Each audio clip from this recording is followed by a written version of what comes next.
আসসালামু আলাইকুম বন্ধুরা, আমার আজকের রেসিপি গরুর মাংসের সাদা ভুনা। এটা খেতে অনেক বেশি টেস্টি হয়। অল্প কিছু ঘরোয়া উপকরণ দিয়েই এই গরুর মাংসের সাদা ভুনা রান্না করা যায়। খেতে যেমন মজা, রান্না করতেও তেমনই সহজ।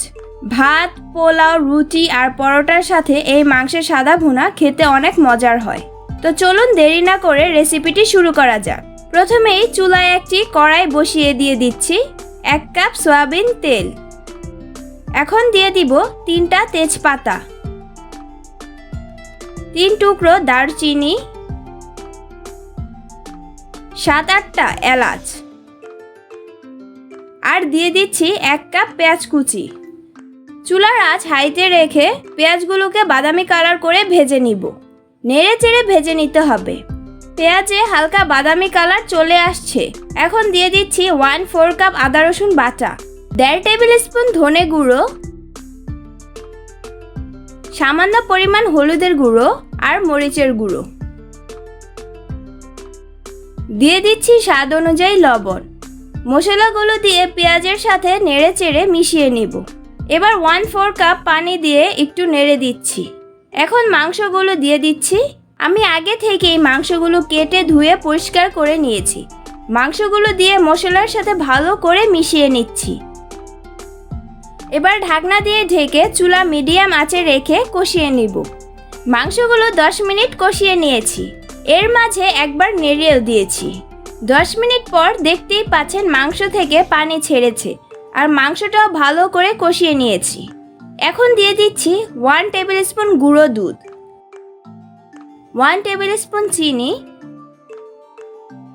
1/4 কাপ ভিনেগার দিয়ে মাংসগুলো নেড়ে মিশিয়ে নিব।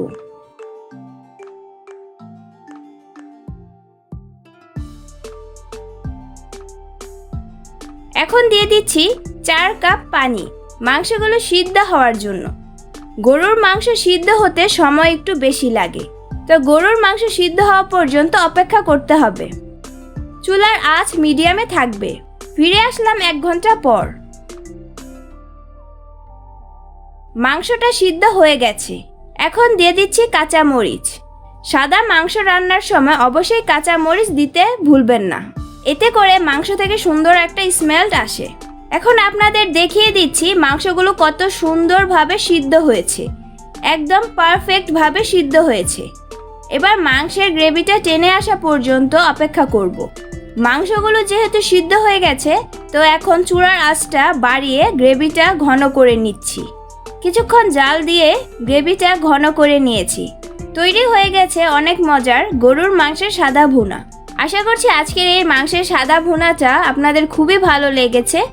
এই রেসিপিটা ঘরোয়া উপকরণ দিয়ে করে দেখানোর চেষ্টা করেছি। আর এই গরুর মাংসের সাদা ভুনার জন্য এক্সট্রা কোনো মশলার দরকার হবে না।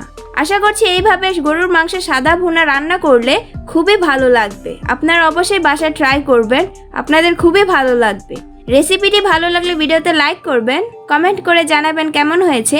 বেশি বেশি সবার সাথে শেয়ার করবেন। নতুন নতুন আরও মজাদার রেসিপি পেতে চ্যানেলটি সাবস্ক্রাইব ও বেল আইকনে প্রেস করবেন। আল্লাহ হাফেজ।